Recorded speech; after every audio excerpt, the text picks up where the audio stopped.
It's time to vote for the 2024 year-end NXT Awards, and I want to do it alongside you guys here, my NXT peeps, because chances are if you're watching this video, you probably like NXT, so maybe we can talk about it as we vote, and don't forget to vote. You can do so depending on whenever you watch this video, but let's go ahead and do it.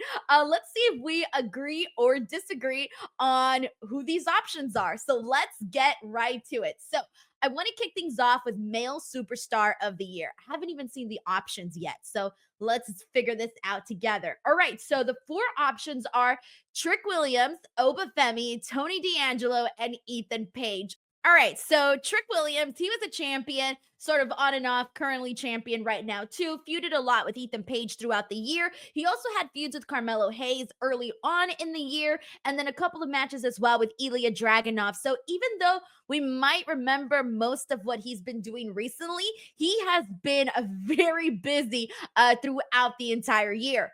Another person who has been busy is Oba Femi. As the former NXT North American champion, still a little bummed out that he dropped the title. I think he should have kept the title just a little bit longer, but Oba Femi really showed that he is main roster ready this year. Tony D'Angelo also won the NXT North American title. He was also the Heritage Cup champion at some point throughout this year. And then Ethan Page made his NXT debut, was also NXT champion. I can't vote for Ethan Page only because he hasn't been there the whole time. Tony D'Angelo, while he did have a good year, I didn't think his year was as good as either Oba or Trick Williams. And even though I'm a big Oba Femi fan, I gotta give it to Trick Williams because Trick Williams became NXT champion. And even though some feuds weren't as hot, he was still very consistent throughout the year. And of course, the work that he did with Carmelo Hayes, Ilya Dragunov, and Ethan Page is what's going to get me to vote for Trick Williams. Submit. Yay, thank you for your vote. You're welcome. All right, let's go to the next poll. It is the 2024 year-end awards for the female superstar of the year. We have Roxanne Perez, Lola Vice, Jada Parker, and Kalani Jordan. Oh, this is tough, guys. Kalani Jordan, she obviously, NXT North American Women's Champion, the first ever. It was a very, very huge surprise. I don't know how many people thought she was actually going to win, so she might have surprised quite a few people.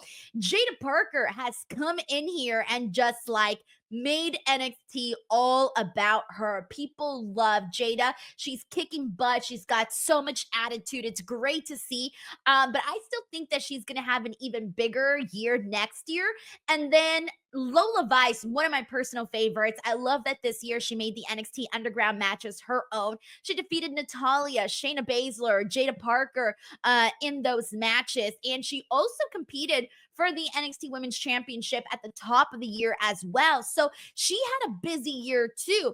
And then, of course, Roxanne Perez, your NXT Women's Champion in her second reign. She has had a hell of a year defending against Lyra, defending against Jordan Grace in one of the biggest NXT matches of the year, defending against Jada Parker. I mean, she has been all over the place defending her Women's Championship. So I think you guys know where I'm going with this one. I got to give it to my girl, Roxanne Perez. All right, next poll. We got the 2024 year-end awards for Tag Team of the Year. Nathan Frazier and Axiom, your current champions. Metaphor, Lash Legend, and Jakara Jackson. Ooh, I didn't know if they were going to make it onto this poll here. Chase U, Hank Walker, and Tank Ledger. All right, so let's start from the bottom. Hank Walker and Tank Ledger, I'm a fan. You know me, I love the meat, guys. I love them meaty men. I like to, okay, this is going in a whole other direction. Point is, I love the meat.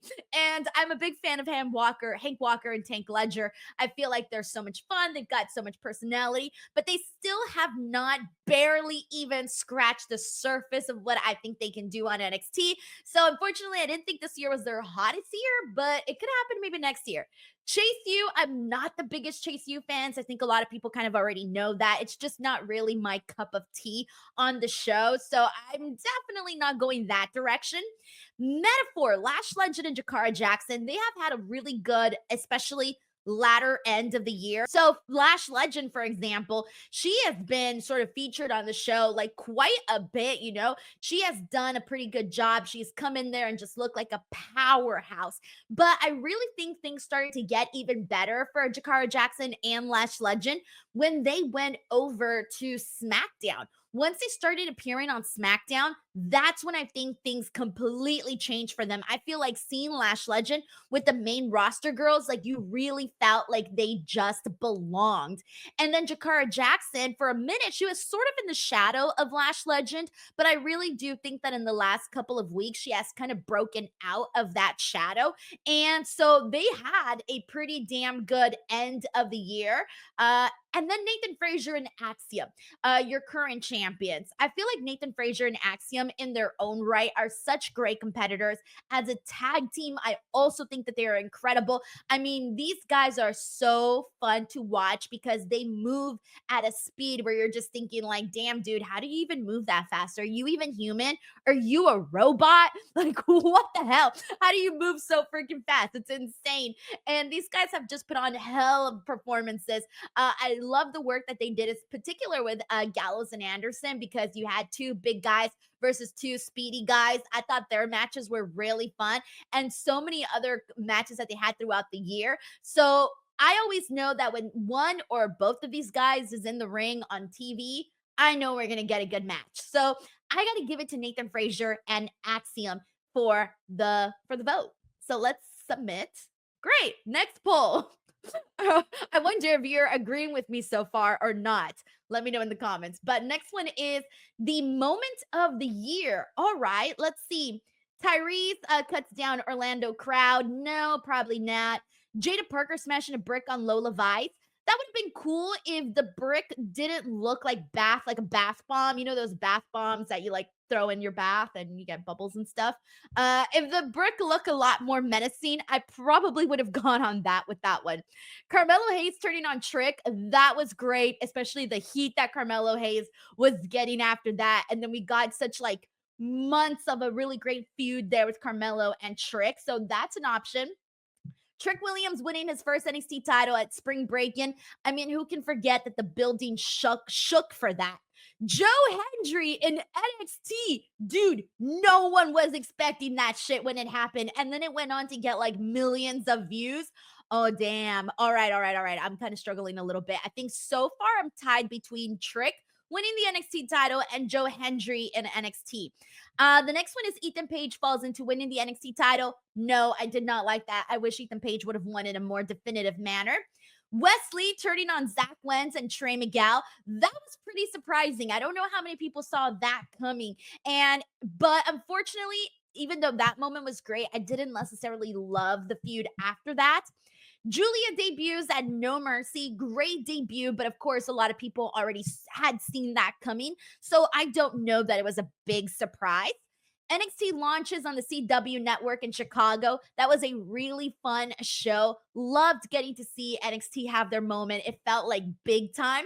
So, 10 women tag team match, main event CTW. That was so fun. Getting to see all of these women just like stare each other down was freaking awesome too. Oh, damn. They're really making this hard for me.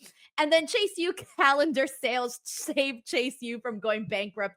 They all did like a sexy calendar to save Chase U. All right. So, damn, guys, I'm gonna have to give this one to Joe Hendry in NXT because at the end of the day, I think that was possibly the biggest talking point out of all of these. And mind you, a lot of these were getting a lot of buzz, but Joe Hendry, like we truly did not see that coming. Like nobody predicted that. So that was a huge surprise. And for nowadays, for things to actually remain a surprise in pro wrestling is kind of hard.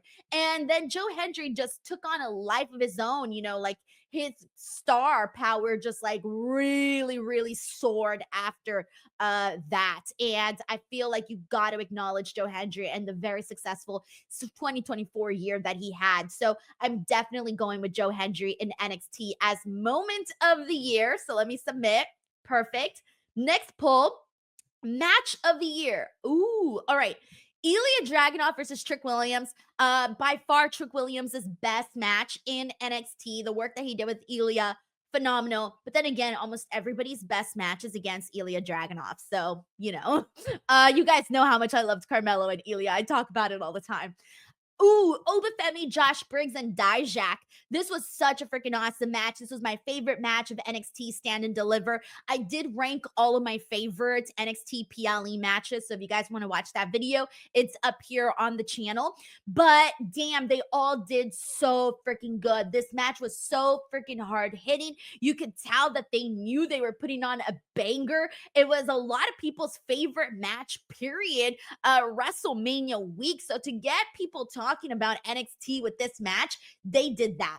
Nathan Frazier and Axiom versus Andre Chase and Duke Hudson on Heatwave. This was not a bad match, by the way. This was actually a fun match. Probably my favorite Chase U match.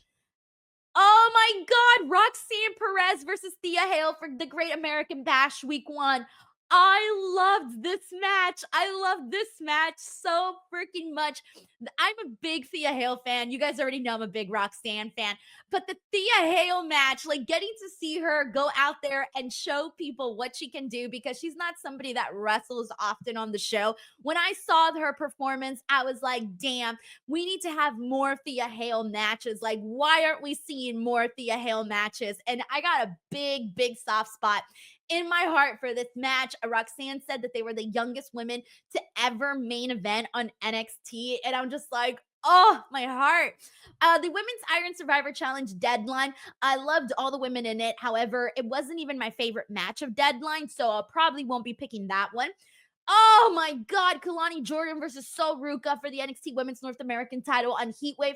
That match was so freaking cool. It was two gymnastics queens literally doing their thing in the wrestling ring. They looked so awesome.